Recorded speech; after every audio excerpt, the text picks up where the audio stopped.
So individual matric results will now, individual matrics rather, will now be able to see their results published on different media platforms. And of course, today the court granting the publications that took the matter to the High Court permission to publish these results in newspapers, as would ordinarily be the case. Well, to speak about the impact of this, psychologist Calynn Walker. Calynn, good morning, good evening rather to you. Thanks so much for coming into studio today. It's so weird to be in the space where the court has granted and given the green light for these results to be published, when basically the bulk of the conversation leading up to this moment seemed to have centered on how good a decision it was that these results were not going to be published in the way that they traditionally have been. Yes, yes. Thank you, Kathy, for having me this evening.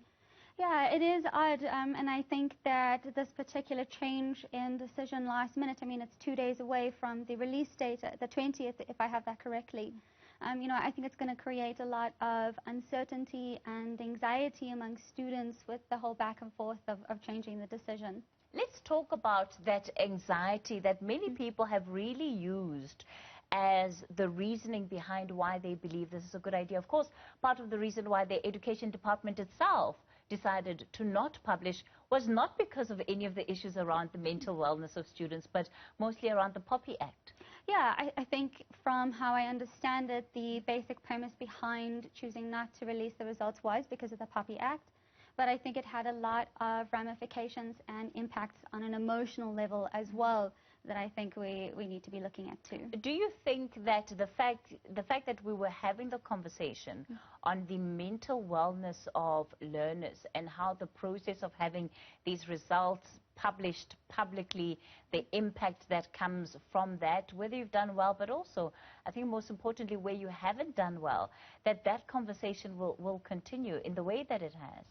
I hope so. I hope that this decision and the going back and forth between to publish or not to publicly publish results has highlighted how big of an impact having your matric results you know, being released is on students. It's such a massive milestone in any young adult's life, and I think it would be seriously amiss if we didn't have the conversation around mental health, student mental health, and the impact of matriculating. There are 2 points of the argument here that I want us to get into.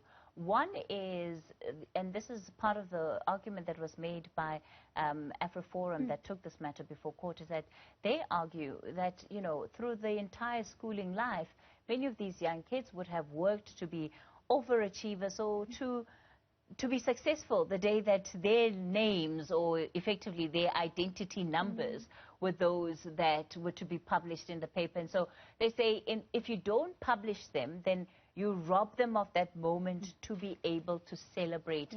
Psychologically, is that a legitimate argument?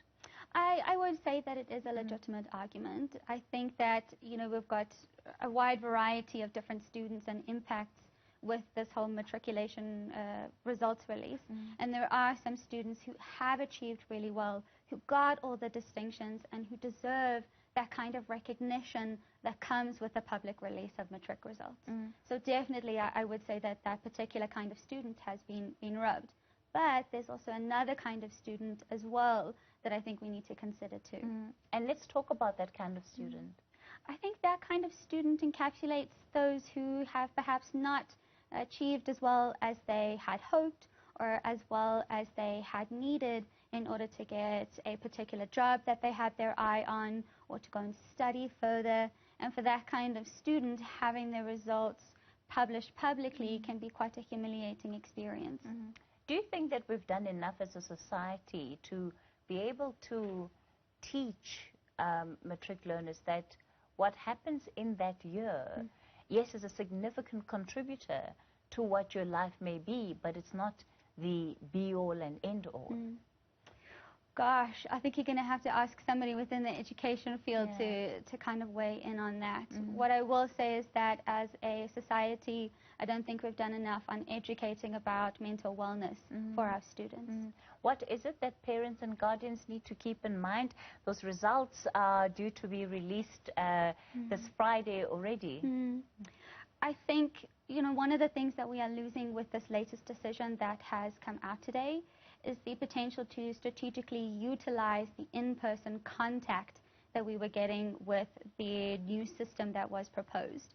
So my advice for parents and for teachers would be to keep a close eye on their matriculants and to make sure that they are providing the empathy and safe space to talk should students need it. I mean, this is a very, very overwhelming time for these young adults, and we should be providing all the support necessary for them. And the reality is that, you know, one always has to wait until they get to the school and they see that transcript for themselves to take 100% for sure what their results have been, because there have been errors made in the past. Definitely, and I think that that just heightens that sense of uncertainty that our matriculants feel. All right, thank you so much for coming in this afternoon, Calynn, and for sharing that advice with us.